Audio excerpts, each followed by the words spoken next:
The Planted Runner is sponsored by Liquid IV. Instead of making New Year's resolutions, I like to focus on process goals, the little rituals that soon become habits. One of mine this year is making sure I'm hydrated before, during, and after every run. One of my favorite ways to hydrate is with Liquid IV.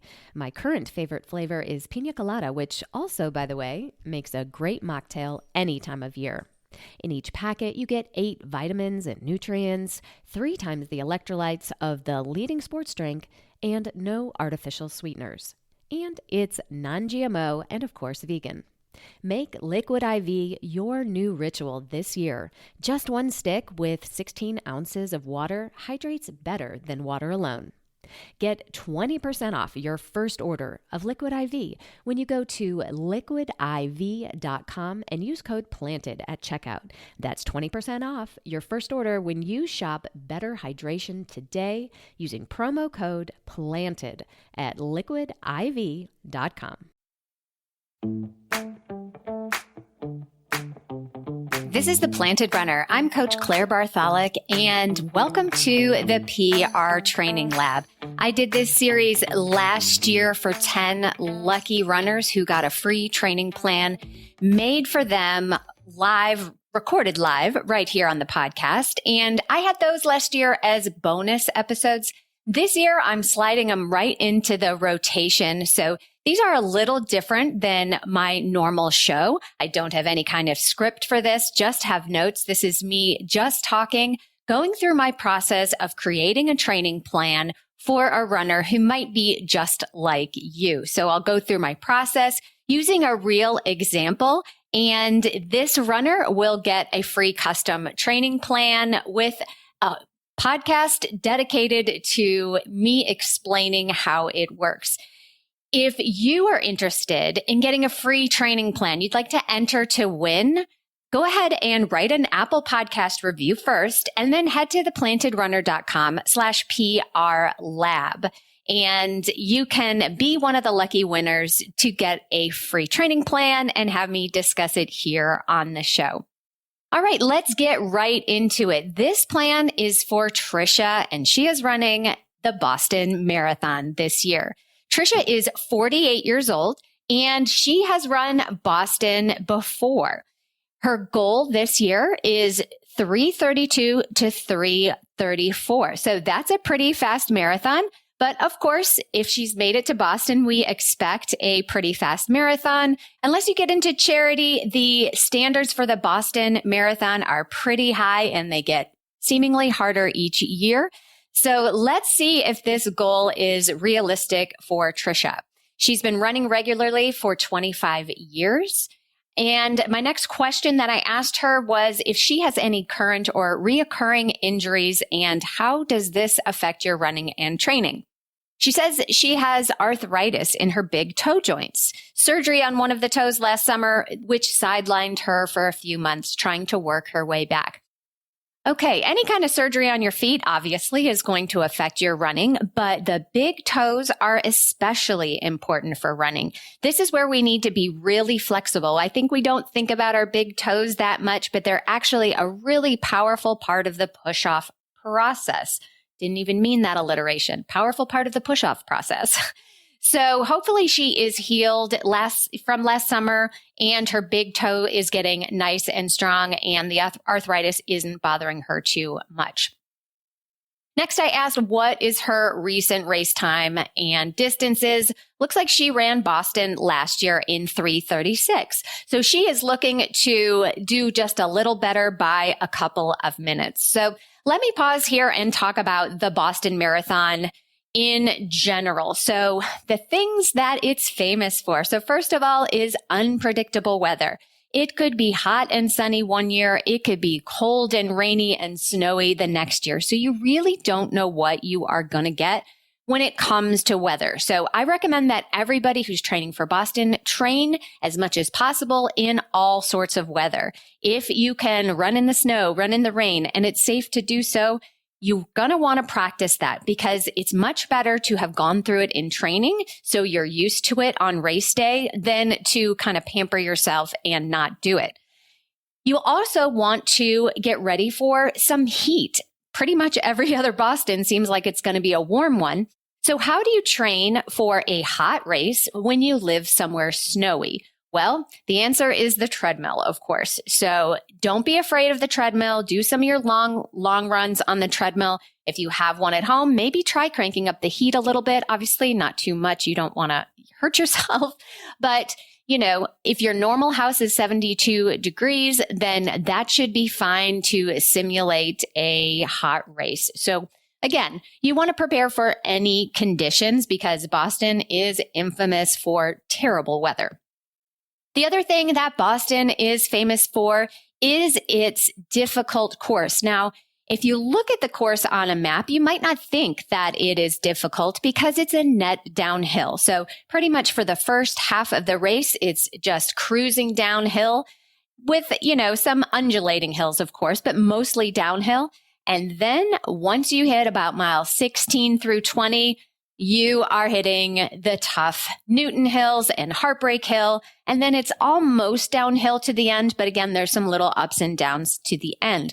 So the challenge of this is you feel good at the beginning. You feel great. You're excited. You're fresh. You're tapered. You have all this adrenaline. The crowds are amazing and it's downhill. So you feel awesome. But 13 miles later or, 21 kilometers later, your quads are going to be pretty much trashed if you bomb down the hill, especially if you're not practiced in good downhill form. Even if you have the best downhill form in the world, those downhills are going to beat up your quads. So by the time you get to Heartbreak Hill, which is honestly not that steep of a hill, it's about 4.5% gradient, but it's where it is in the course that makes it so challenging. Then once you get to the top of Heartbreak, you think you have conquered it, but you still have several miles to go and your legs are definitely going to feel it. So it's a tricky course and you want to prepare for that in training. So one thing that people always ask me about, so how do I prepare for the Boston Marathon in training? Should I be running hills all the time? The answer is no, don't do that. You don't want to beat up your legs too much. But if you have access to hills, if you live in a hilly area, of course, run hills on your easy run, making sure the effort is still easy. And then you do want to specifically train on downhill. So 1 or 2 of your long runs, what I like to do is schedule a Boston specific long run. And what would that look like? So you want to mimic the course as much as possible, but you don't want to completely mimic the course because again, all long runs are kind of simulations for longer runs. We don't want to overtrain. We don't want to leave our race in training. So we don't want to do too much on those long runs. But what I would love to see for a Boston specific long run would be, let's say your mileage, your long run is 16 miles. So what you would do is maybe the first 12 of those miles would be relatively flat, of course, easy pace, and then finish uphill and maybe even finish uphill with just a little bit higher effort. And what that does is simulates what you're going to feel in the Boston Marathon. Now, if you live in Boston and you can practice on the course, even better, or if you live somewhere where you can start on a downhill and end on an uphill, that would be great. If you have a specialized treadmill that has a downhill function, that would be great. But this is not something you want to do every single long run. I think a lot of people make the mistake of thinking that they need this exact dress rehearsal for the race they're going to run. That works on the half marathon and under, but it doesn't work once you get to the marathon stage because it's just too much work for what your body can handle. So if you are running, let's say longer than 3 hours for the marathon, you definitely don't want to have your long runs longer than 3 hours. And that is because you have diminishing returns. Okay. So yes, you can go a little bit longer than 3 hours. Sure, you can go 3.5 hours. It's not the end of the world. But what is happening once you go roughly past the 3-hour mark is that the chance of injuries going up, your form is breaking down, and your body has stopped adapting. It's kind of like, let's say you go into a bakery and you smell amazing cinnamon rolls as soon as you walk in. But after a while, if you sit down, you have your coffee, you're sitting there maybe doing some work on your laptop, you stop smelling the cinnamon rolls after a while, right? And if you work at the coffee shop, you don't smell the cinnamon rolls at all. This is because your body has adapted to the smell and it doesn't register it anymore. A similar thing is happening when you're running long. After a certain point, you're not getting any more adaptations. Your body is like, okay, I'm not doing anything else to help you out here. And you should probably stop. Now, at some point when I say this, people say, well, I can only run 14, 15, 16 miles in 3 hours. So what should I do that's not long enough for marathon training? First of all, I disagree. I write plans all the time where 16 miles is the longest long run and people are getting PRs. But there are some other ways to do it. One that I like is doing a steady before the long run. So a steady is a medium pace effort the day before, a shorter steady run, then do your long run, which simulates a longer long run. Another option, which you can do combined with the steady, is to break up your long run into 2 pieces. So let's say you run 3 hours in the morning, you take a break, you refuel, you rest, you get 4 to 8 hours in between, and then you go for a slow, cool down kind of pace jog, 2 or 3 miles or whatever else you feel like you need, 8K, 3 to 8K, something like that. All right. Anyway, that is roughly the Boston Marathon description and how I like to train for it. For the most part, you're going to train for the Boston Marathon like any other marathon, but you want to do some course specific work if you can. All right, back to Trisha. How many miles does she run a week? She runs 35 to 40 miles per week. That is perfectly fine for a marathoner. More advanced marathoners are going to run more than that on average, but I really don't like seeing marathoners running less than about 30 miles a week. So in metric, 35 to 40 miles per week is 56K to 65K. So that is very normal, very healthy for the vast majority of people. What's the highest amount of mileage she's ever run and how long ago was that? She used to run 60 miles per week. That's 96K for my metric folks. And she used to do that between the years of 2016 and 2020. So that's about 5 years ago now. So she has cut back her mileage, which is perfectly fine. It doesn't mean that you're cutting back your mileage, that your fitness is getting lower. Not at all. Maybe she's realized that a little bit lower mileage works better for her fitness and her lifestyle. So when is she running? She is running about 5 or 6 days a week. She's taking Tuesday and Fridays off, and she's a Saturday runner. So I am going to give her Saturday long runs, and she doesn't like to run on Fridays, or she's not currently running on Fridays. So that steady run before the long run, we're going to have to figure that out.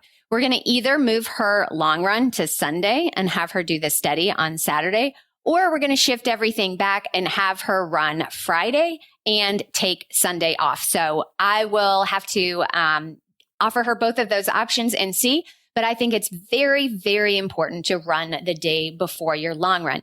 Even if you don't add in that steady run, even if you're just doing a shorter, easy run the day before your long run, what it does is it brings the fatigue, it carries it over to your long run. So you're not super duper fresh. You're not exhausted. You're not super fatigued, but you have just a little bit in your legs before your long run. And that is the way you simulate a longer long run. So you don't have to run 20 miles or 35K. You don't have to run these super long runs because you're bringing the fatigue from the day before into your long run. So you think about those runs as the same run, a single long run, just broken up by a day.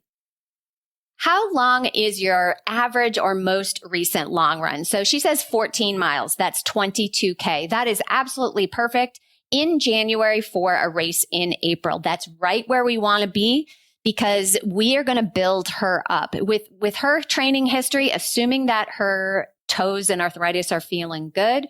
I'm probably going to build her up to 20 miles, potentially 22. It really depends. She's been running for 25 years. She's had high mileage in the past. So is there a big difference between a 20-mile long run and a 22-mile long run? No. If she feels a lot better at 20 miles, that's where she should stay. Those 2 miles are not really making a huge difference, but for some advanced runners, it is the extra 0.5% that might, make her training just to have a little more oomph. But really, 2 miles here and there is not going to make a big difference. What pace would you say is an easy effort, a very relaxed pace for an average run? This is a pace so slow that you could talk the entire time, almost as easily as walking. What did Trisha say for that? She said 8:30 to 9:30 per mile. For the metric folks, that's 5:17 to 5:54 per kilometer. Okay, Trisha, that's too fast. That is way too fast. 8:30 is almost marathon pace. Her marathon pace at 3:36 is 8:14 per mile. That's 5:07 per kilometer. So she's only running 15 seconds per mile slower than marathon pace every single day. That is a major problem. So let's slow those runs down. Another test besides having a conversation is to close your mouth, not the whole run, but for just a few minutes per mile or per kilometer. If you can just nose breathe, then you know that you're going easy. Now, if you have a deviated septum, or if you have nasal issues, or if it's so cold that your nose is running, obviously that test isn't going to work. But the point is that you are breathing and talking almost like I am talking right now. You're not huffing and puffing. 8:30 per mile is way too fast for a 3:30 marathoner. What I would recommend instead is slowing way down. She should be in the range of 9:45 to 10:45 per mile, which is 6 minutes to 6:40 per kilometer. Way slower. I will tell you, in my own experience, when I was running a 2:58 marathon, I was running 2 to 3 minutes per mile slower for my easy pace. So 9:30 to 10:30 per mile for my easy runs. This is literally almost a walking effort. Clearly it's not. It's harder than walking, but you should be able to talk just as easily as I'm talking now. If you want to get into why this is so important, lots of stuff on my website. I write about this all the time.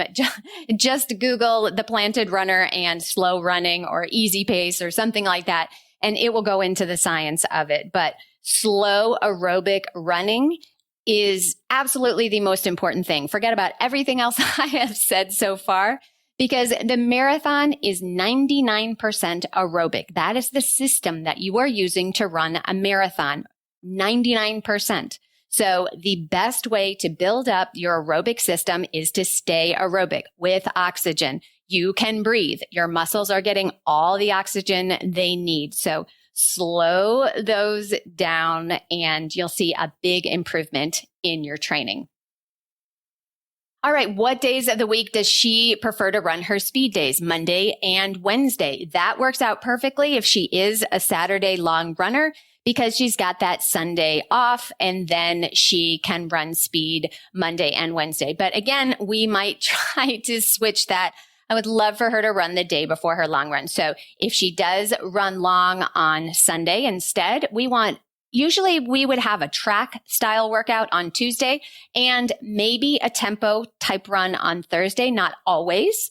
I don't want her running a tempo on Thursday and then that steady run on Friday or Saturday. So if she is doing a steady run, which I usually do every other week, and then every other week, the weeks that we're not doing the steady run, we'll have a shorter long run, but we will have a harder or faster or longer tempo run during the week. What day does she take a full rest day? That's Friday. Again, we might want to switch that, but we will see about that. All right, what are your non-negotiables when it comes to training? Are you fairly flexible? So she doesn't say that she can't run on this day or that day, but she says, I do F45 strength training every Tuesday and Thursday. Aha. Okay. Let's talk about it. Okay. I've personally never done F45, but It is a functional fitness, high impact, high intensity interval training that mixes some functional fitness. It was made famous. Mark Wahlberg invested in it. And it is a great way to get a lot of fitness in just 45 minutes. Is it good for runners? Yes and no. I think that it can improve your overall fitness. HIIT classes can improve your strength, your power, your explosiveness. My issue here with this is, first of all, you're not doing runner specific exercises all the time. There's going to be some things that just don't do anything for your running. And the other thing is that it's likely way too much cardio. So you want to be building your aerobic engine running. You want your body to get used to all the oxygen it can handle. You want to improve your aerobic capacity while you are running.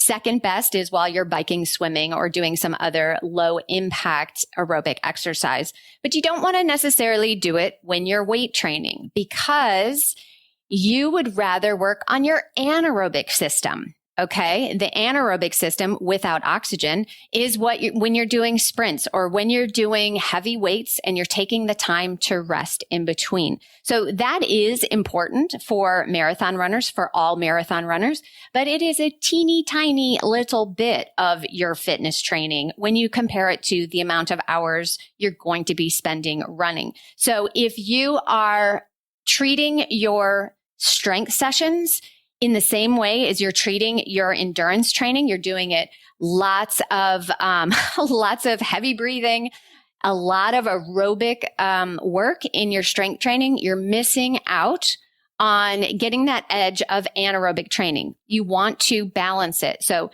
I would say, yes, you can do it. Some people really thrive there. If she is really thriving at it, fine. You know, she's not trying to improve that much. She's only trying to get the same or just a little better than her last time. So we're not trying to look for every little inch of where she can improve. But if we were, let's say that she was flexible. She said this is non-negotiable. So this is not the case. So, but let's say she was willing to do something different for strength training. I would say yes. I would say do that. But I know lots of people who do non-traditional, or I should say non-runner specific strength training and do just fine. So I'm not, some people do CrossFit and are still marathoners. I would say CrossFit is even less specific than F45. So I'd rather her do F45 than CrossFit for the most part, if she's looking to improve her marathon. But it's not runner specific. So it's not the worst. It's okay, but it's not ideal. So if she is doing that Tuesdays and Thursdays, high impact, and then she's also, so that means the way she's doing it now, we have a track workout on Monday, high impact. Then she's doing F45 Tuesday, high impact. Wednesday, she's either doing an easy run or every other week she's doing a tempo run, moderately high impact. Thursday, she's doing F45, high impact. And then she's taking Friday off. And then she's doing her long run on Saturday or Sunday. So basically, she's doing 4 days, sometimes 5 days of high intensity or medium high intensity work.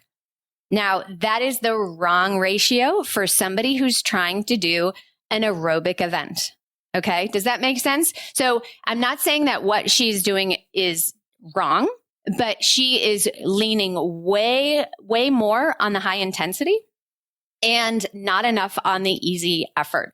So I would change that. But if it's non-negotiable, maybe we can see what we can do. But I'm not going to have her do track workout one day and then F45 the next day. That just doesn't make sense because she's not going to recover in time.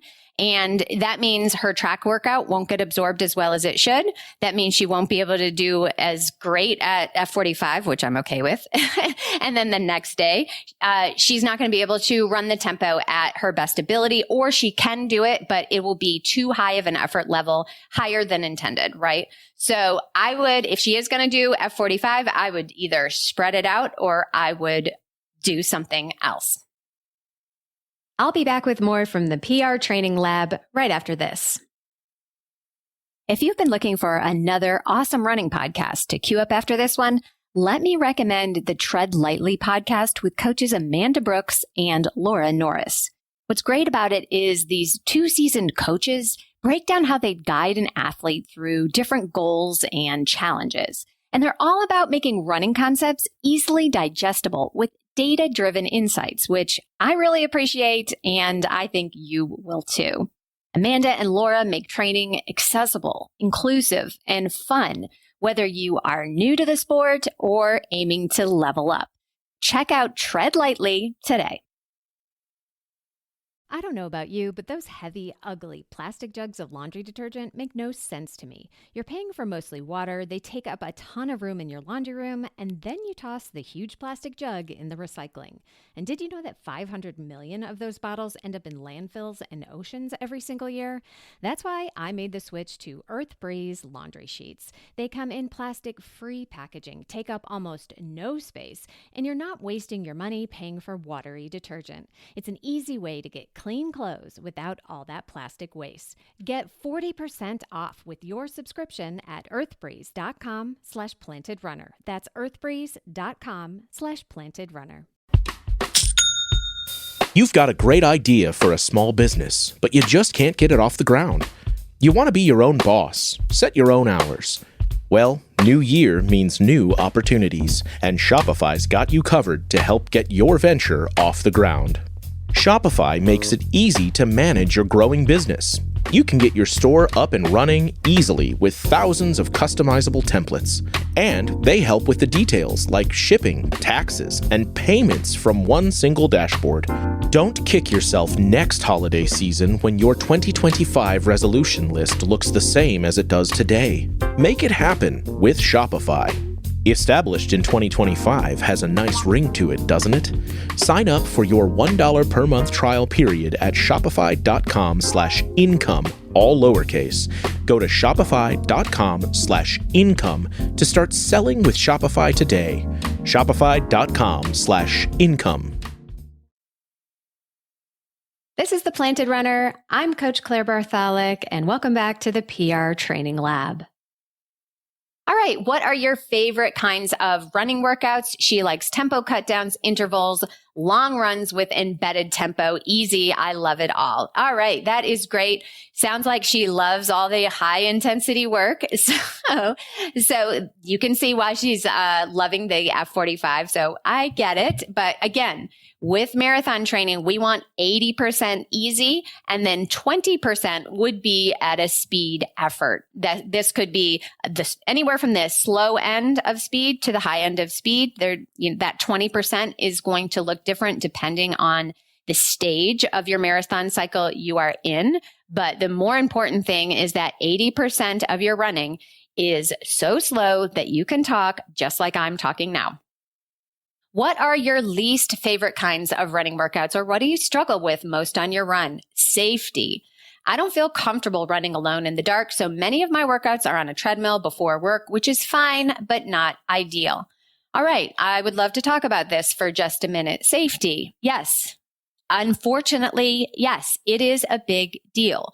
Running at night, running alone, even sadly, running during the day, running alone, it is a hazard, and we see women attacked, mostly women. Sure, it happens to men, but let's be real. It's mostly women that are a target when we are out for our runs. And I'm not going to go into all the things that you can do to protect yourself, because honestly, it's the men's fault who are doing these things.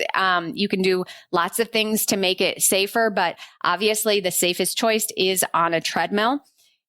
And I'm going to disagree.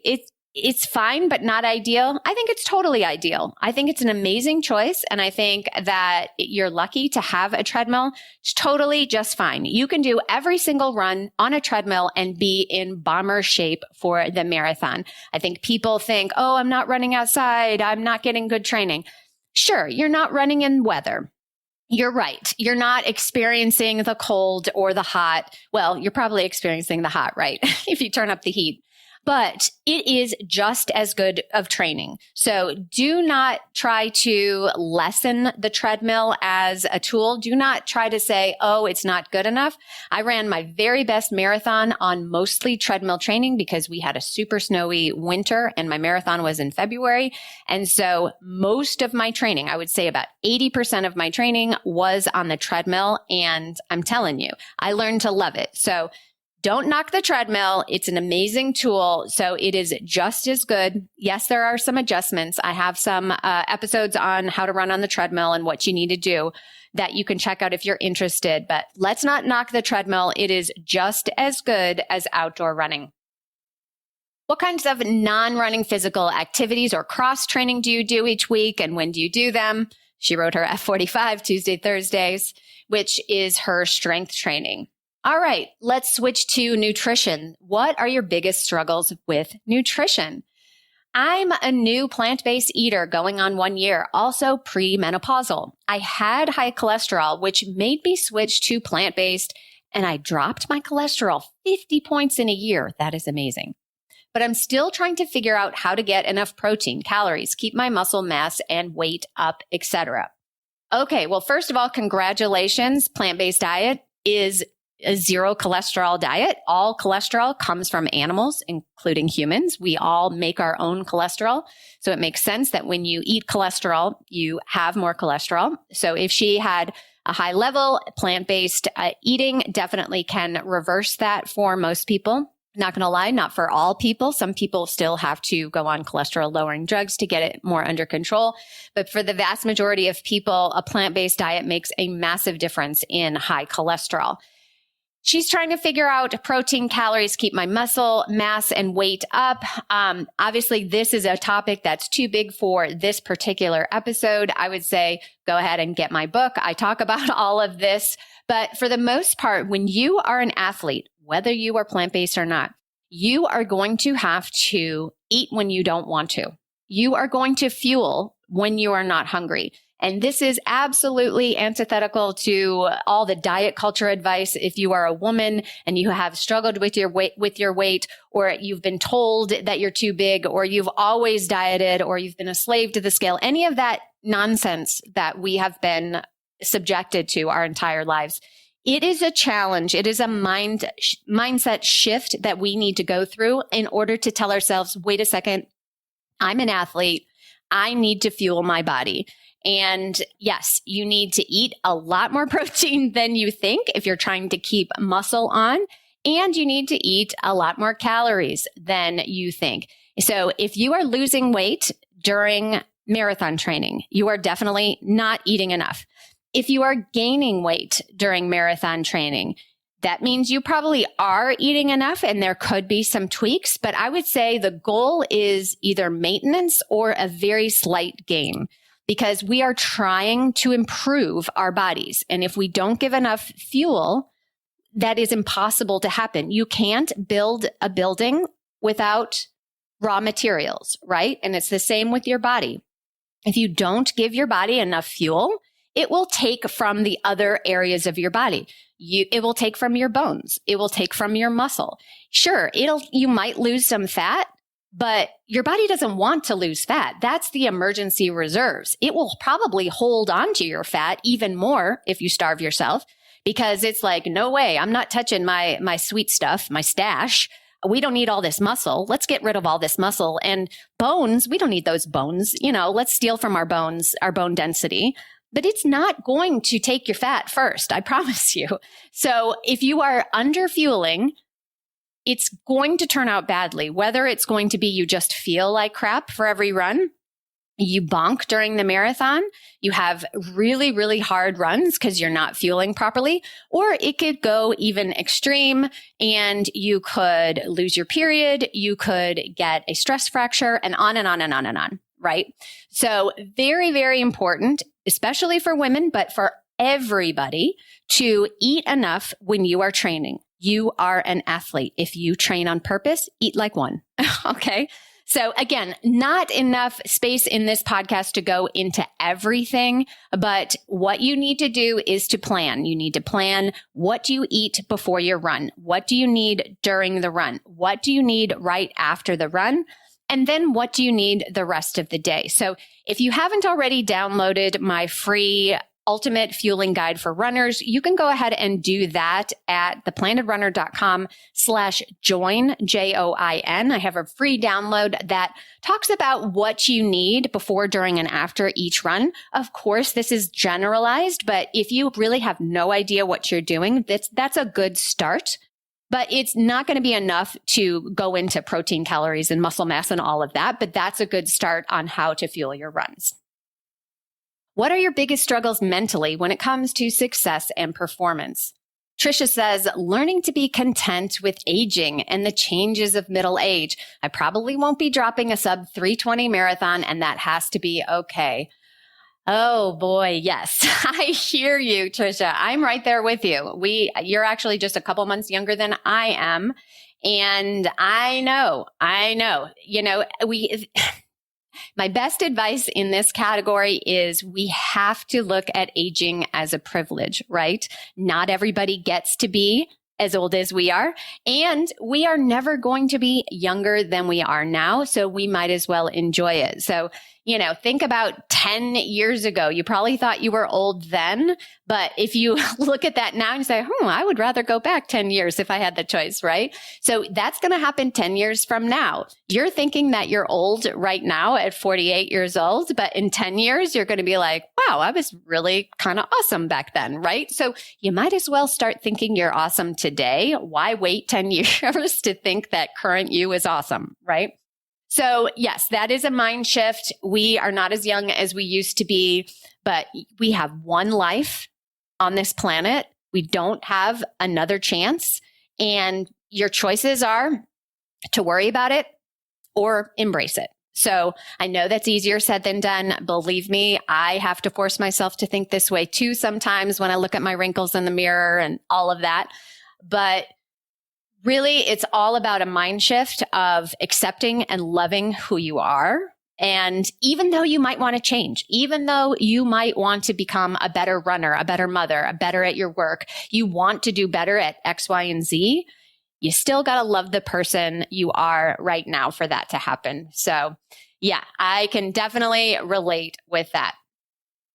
What are you hoping to learn or gain in this training cycle? Trisha says that I can still kick ass. Love that. Might look and feel slightly different, but I want to feel the same thrill of the training cycle and race day. Yes. Trisha, you're in the Boston Marathon. There's so many runners that would love to trade places with you of any age. It's amazing. And let me tell you, you already know because you've done Boston before. Boston is worth all the hype. I promise you. It is just as desirable as everybody thinks it is. It really is a special race, and it is worth it all. Yes, it's annoying with logistics. Yes, it's expensive. Yes, it is frustrating with qualifying and all of that stuff. But to race the Boston Marathon, I cannot tell you how cool it is. So just enjoy the training for what it is. And no matter what happens on race day, no matter what that crazy weather is going to be, you are at a point that so many people would love to be at. And I know you're going to do awesome, whatever that looks like. Some of my mental strength techniques and workouts that I give my clients are to think about non-time goals. What kind of goal could you come up with that you could cross the finish line and be completely happy with? That has nothing to do with time. Maybe it's high-fiving some of the kids along the course. Maybe it's not going too fast on the downhills. Maybe it's, I don't know, getting a kiss from the Wellesley girls in the Scream tunnel. I don't know. That's kind of a joke, but maybe it is, doing your race plan, all of that stuff. There are so many process goals that you can come up with that even if the time goal doesn't happen for whatever reason, that you can cross that finish line with a smile on your face. And the final question for Trisha, anything else you'd like to share that would be helpful to your success? She writes, I can't think of anything. I would just be so thrilled to work with Coach Claire. Oh, thank you so much, Trisha. That is so sweet of you to say. I love my work and I love knowing that I'm helping runners like you. Sometimes it feels kind of one way. Right now, as I'm recording this, I am sitting in my office talking to a computer screen all by myself. And I hope that it's resonating, but I don't know that for a fact until I get little notes and little comments like that, which mean the world to me. So I appreciate that. So overall, I think that even if we keep in the F45, we can come up with a really good training plan for Trisha that will meet her goals, provided, of course, that we have a good race day, a good training cycle. You never know what's going to happen on race day, especially at the Boston Marathon, but we definitely can get her prepared for that. All right, that is it for this episode of The Planted Runner. Again, this is the PR Training Lab. So if you would like to enter to win a free training plan, which I talk about just like I did for Trisha's live on this show, first of all, write an Apple Podcast review. That is so I can increase my reach to more runners just like you. And then go to theplantedrunner.com/PR lab. Follow along with the questions that I asked Trisha in the show notes. And for the PR Training Lab, I'm not going to be doing the mental strength minute that I usually do at the end, but be sure to catch the next regular episode where I'll have another one for you.